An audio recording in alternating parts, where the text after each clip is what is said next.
Okay, so what's the best way in which to utilise and maximise Rosie2? Before looking at that in a little bit of detail, I just want to read what we've written on each scene. I'll literally read it. We've attempted to voice the family members in an authentic way. So too with the professionals. But what the professionals say and do is not meant to be viewed as models of good practice. This is where you come in. This game encourages you to think about what you would say and do, and then reflect on what the different family members might say and do in response. When thinking about alternatives to what Andrew and Beth say and do, remember that current research tells us very clearly that professionals should always be empathic but firm when necessary, curious but kind, and respectful while insistent when you should be.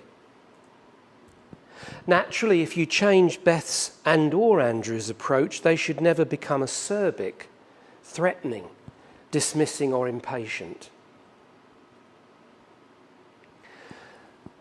So in one sense, the most obvious way to use Rosie2 is to purchase licenses to enable professionals, practitioners, supervisors and even managers to play the game.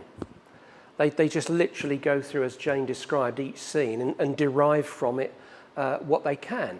We've devised a training manual which will enable practitioners using the game, playing the game, to actually identify in quite a lot of detail what the learning objectives are for each scene and each sub-scene.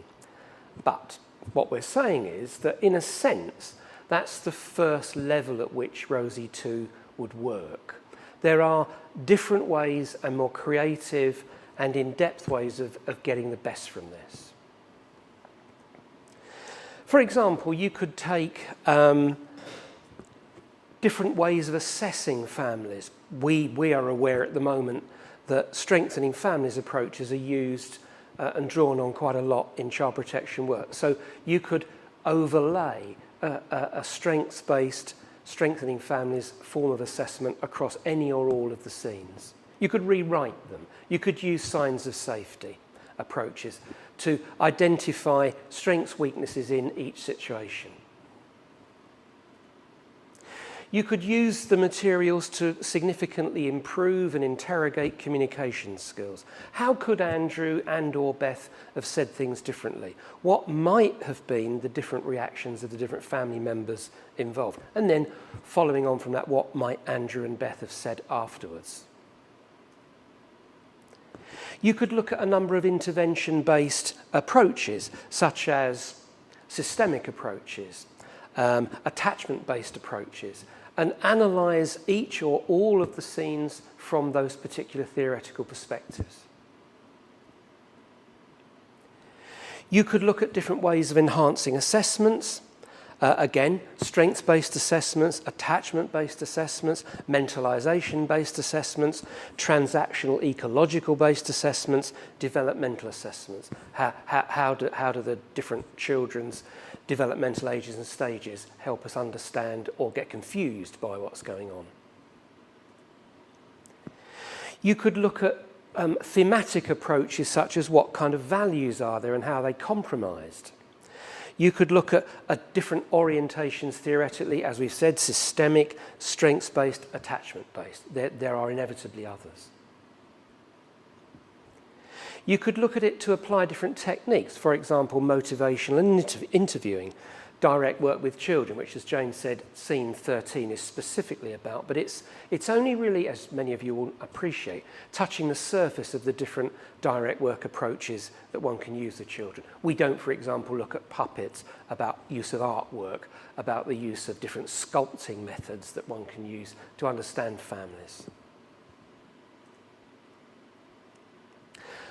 I think finally it's important to look at the evidence about how change occurs. Change tends to occur in large organisations when it's to do with attitudes virally. Malcolm Gladwell writes very eloquently and simply about this in a number of kind of airport lounge-based books.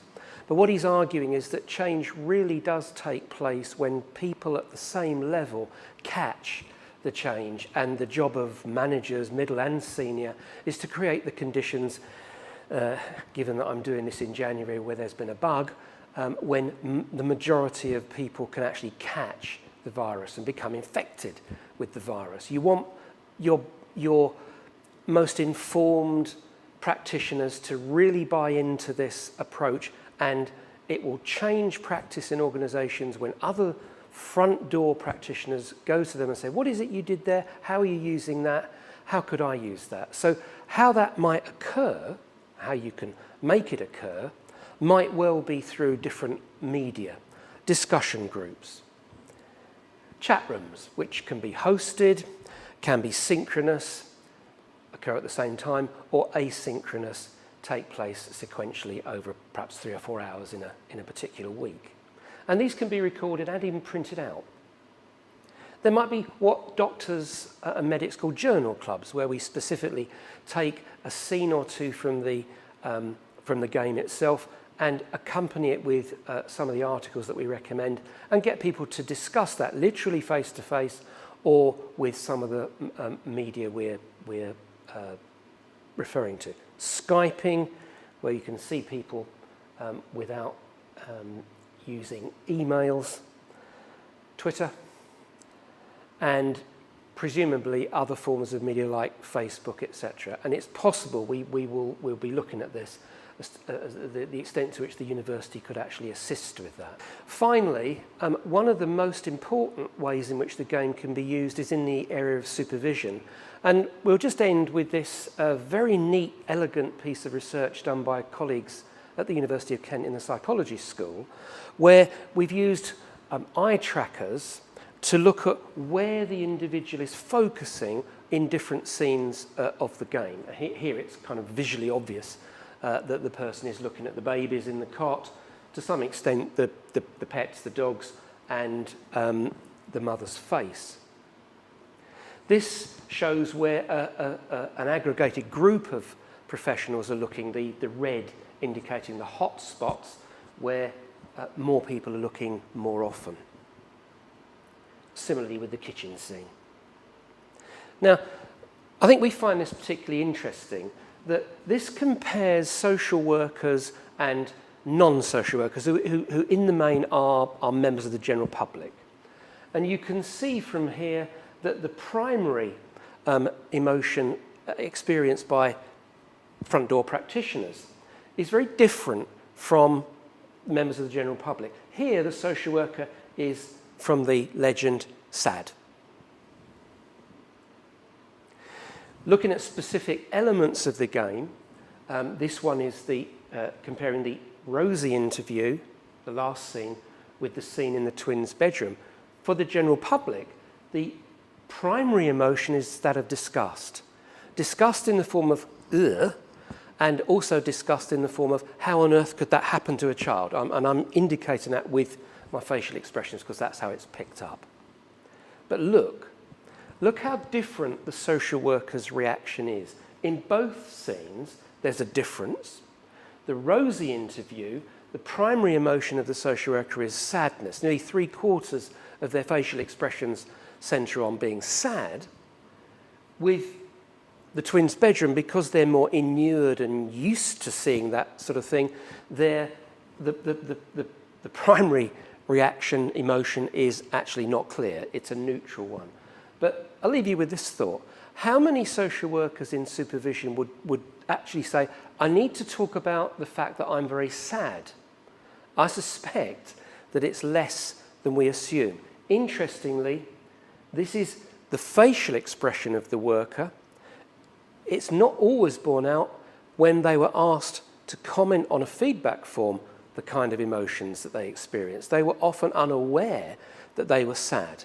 So this picks up ways in which this can be used in supervision in addition to the way in which the practitioners would use it themselves. So Jane and I both feel that there are so many different layers, some of which we've picked up in the training manual, but we wanted to kind of do this to camera piece in order to draw out particular ways in which the game can be used in a very creative way, and to bring out very advanced skills in practitioners.